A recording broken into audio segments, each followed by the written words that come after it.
मेरा नाम है प्रिंस और मैं आपके अपने से प्यारे से यूट्यूब चैनल टारगेट बोर्ड पर आपका बहुत बहुत स्वागत करता हूं। फ्रेंड्स, आज से हम आपको क्लास 10th हिंदी जिसका बुक का नाम गोधूली है, उसका फर्स्ट चैप्टर जिसका नाम श्रम विभाजन और जाति प्रथा है को स्टार्ट करेंगे। इसके पहले हम आपको बता दें कि हिंदी के अलावा बाकी सारे सब्जेक्ट का वीडियो आपको हमारे चैनल पर देखने के लिए मिलेगा।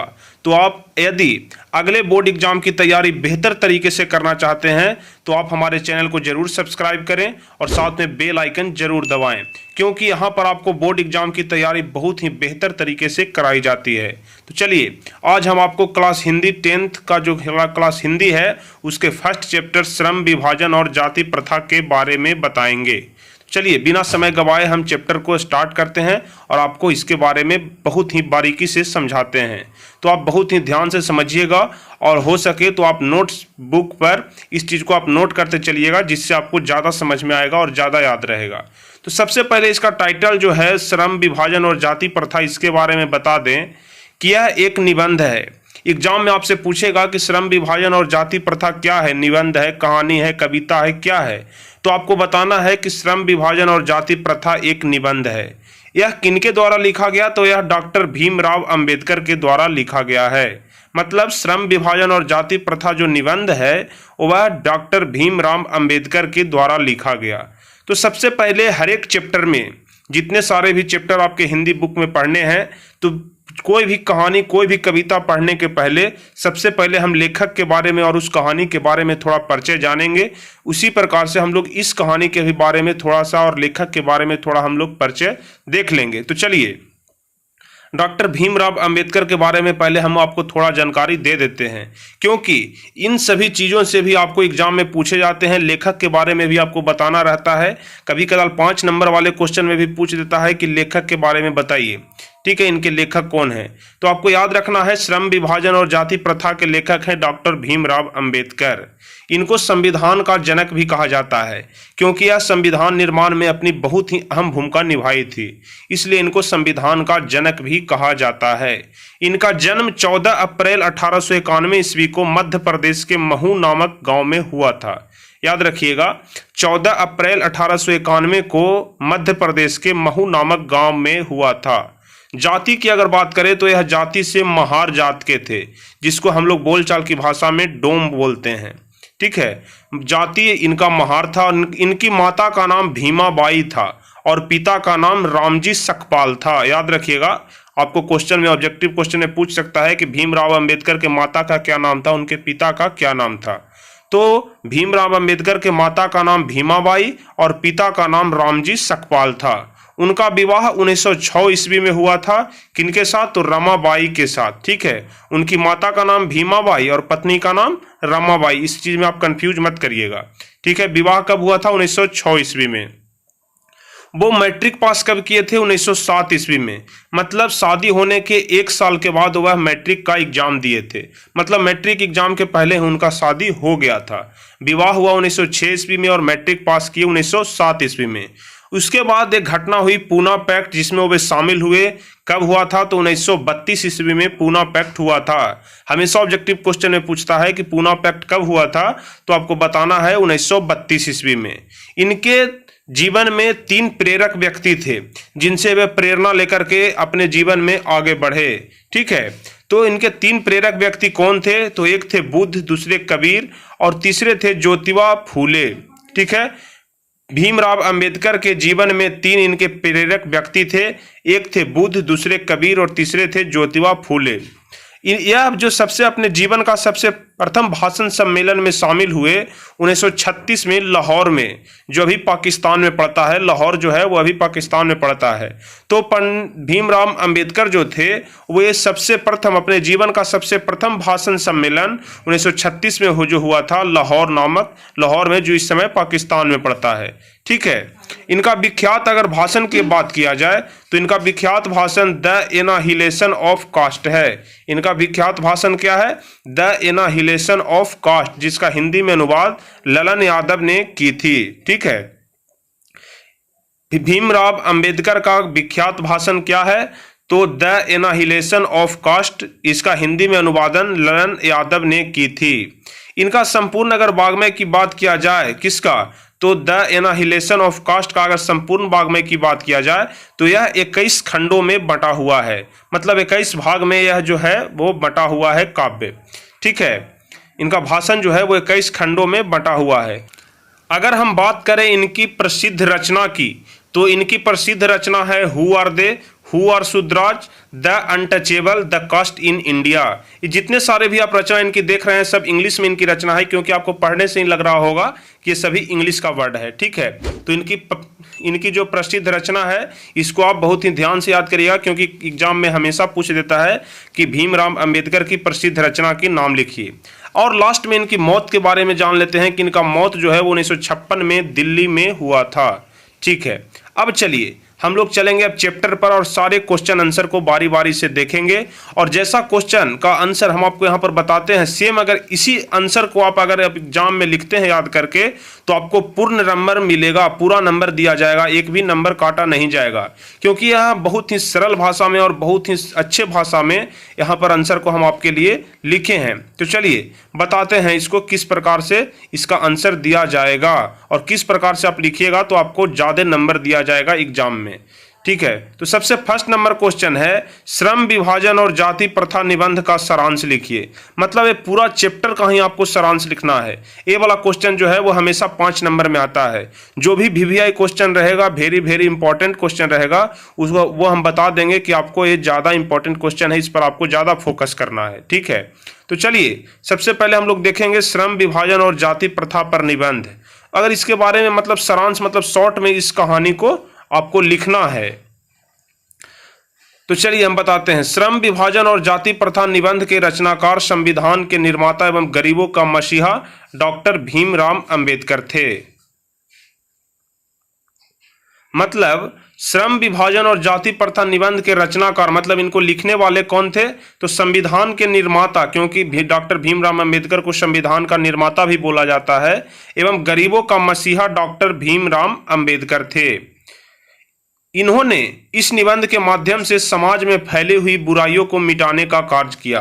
मतलब जितने सारे भी बुराइयां समाज में फैला हुआ था उन सभी बुराइयों को इन्होंने मिटाने का काम किया। इसमें लेखक जिस विडंबना की बात करते हैं वह है जातिवाद का पोषक।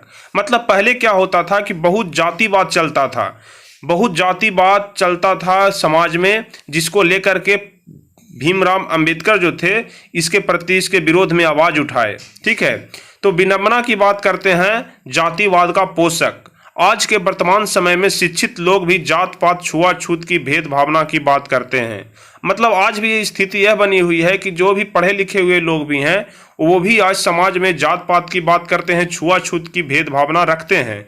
कुछ लोग जाति प्रथा को श्रम विभाजन का दूसरा रूप भी मानते हैं, जो बिल्कुल गलत है। श्रम विभाजन कहने का मतलब हुआ कि हर एक जात का अपना अपना काम बटा हुआ होता है।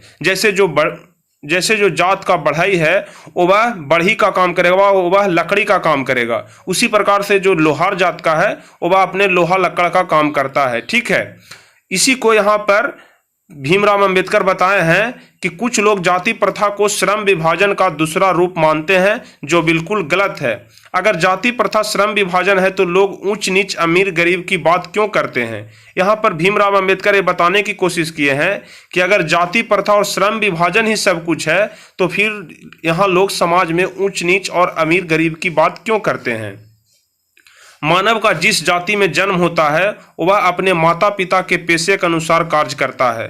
जैसे अगर किसी का लोहार जात में जन्म होता है तो वह अपने माता पिता का पेशा जो है वो लोहा का ही काम करता है। उसी प्रकार से जो बढ़ई है वो अपने माता पिता का पेशा बढ़ई का ही काम करता है।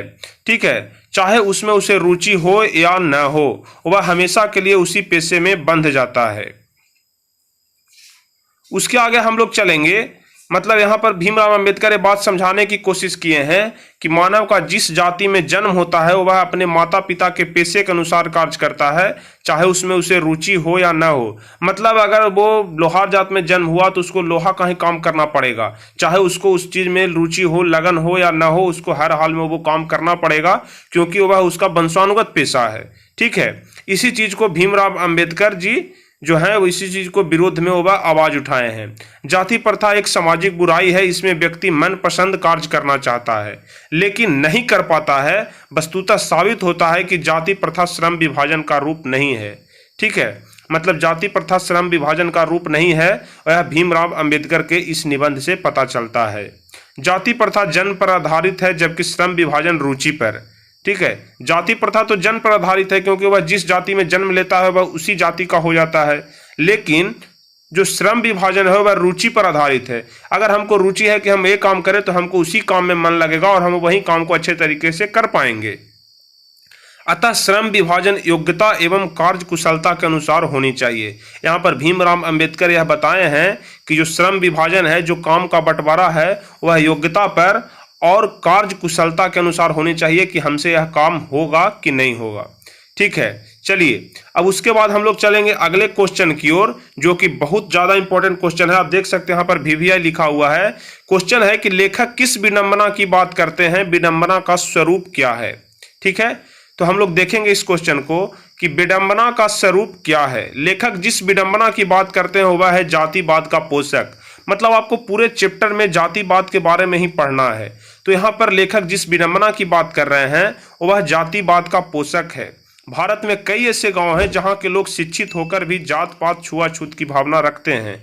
भारत में अभी भी, पहले के तो बात छोड़ दिया जाए, अभी भी बहुत सारे ऐसे गांव हैं जहां पर जात पात बहुत ज्यादा है और छुआछूत की भावना है।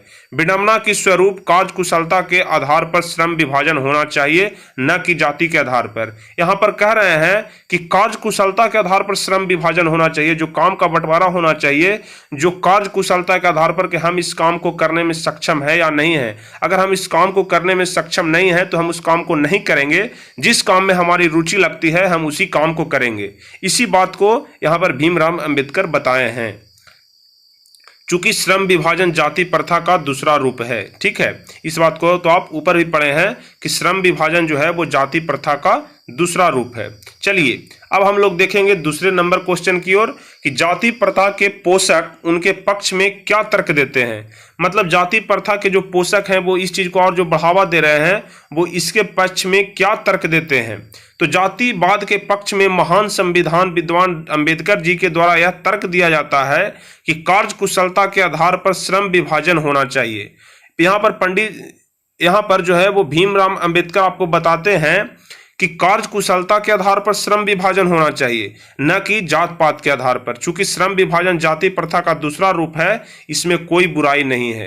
यह बात बिल्कुल सही है कि जो श्रम विभाजन है वह कार्य कुशलता के आधार पर होना चाहिए। इस बात को आप लोग भी अच्छी भली भांति से समझते हैं, न कि जात पात के आधार पर। अगर कोई लोहार जात का है, भूमिहार जात का है, यादव जात का है, तो ऐसा नहीं कि वह अपने वंशानुगत काम को ही करेगा, नहीं, बल्कि उसको जिस काम में रुचि है वो उसे उसी काम को करना चाहिए। इससे क्या होगा कि उसे उस काम में मन भी लगेगा और अच्छे तरीके से वह काम कर पाएगा।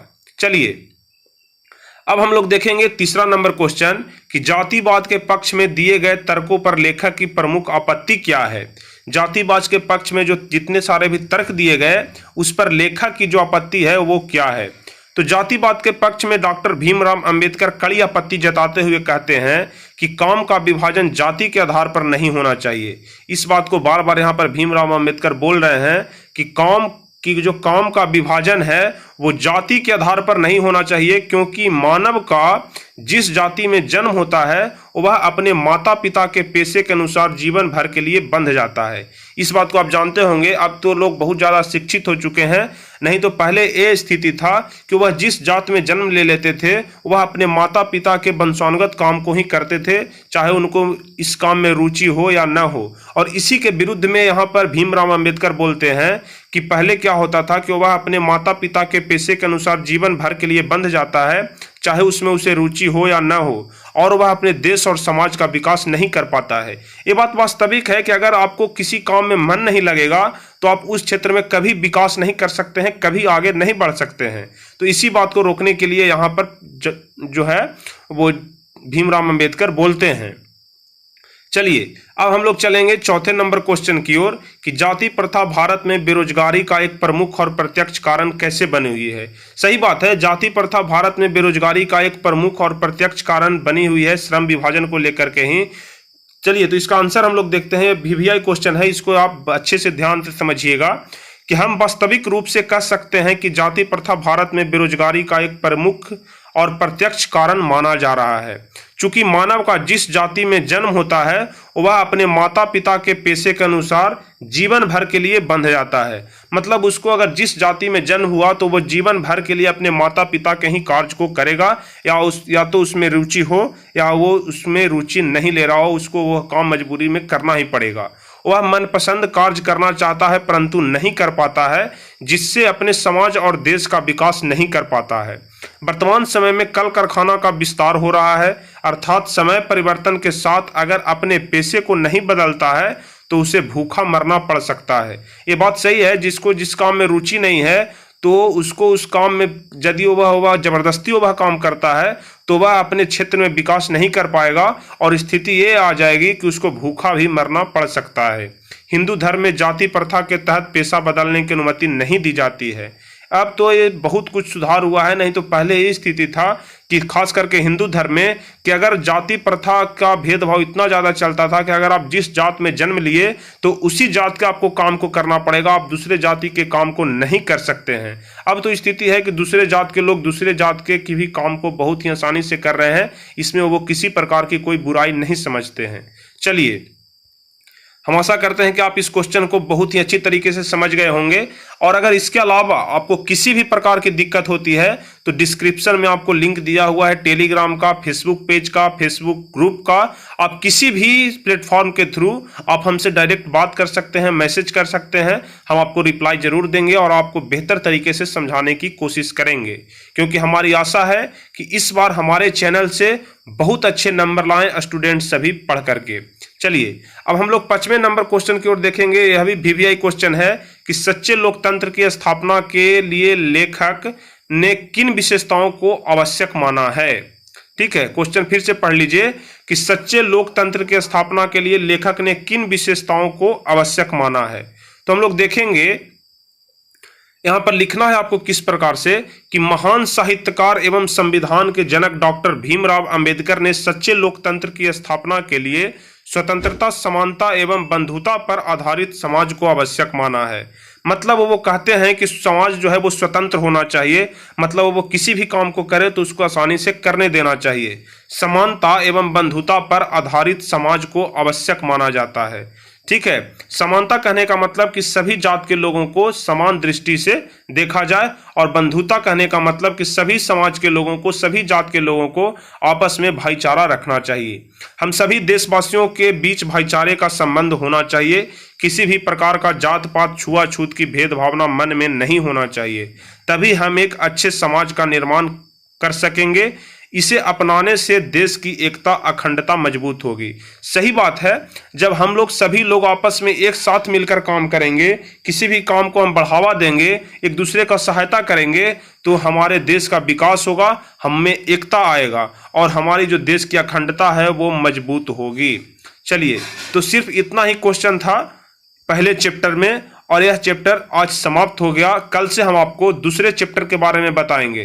तो यह एक छोटा चैप्टर था, हम आशा करते हैं आपको पूरी अच्छी तरीके से समझ में आई होगी।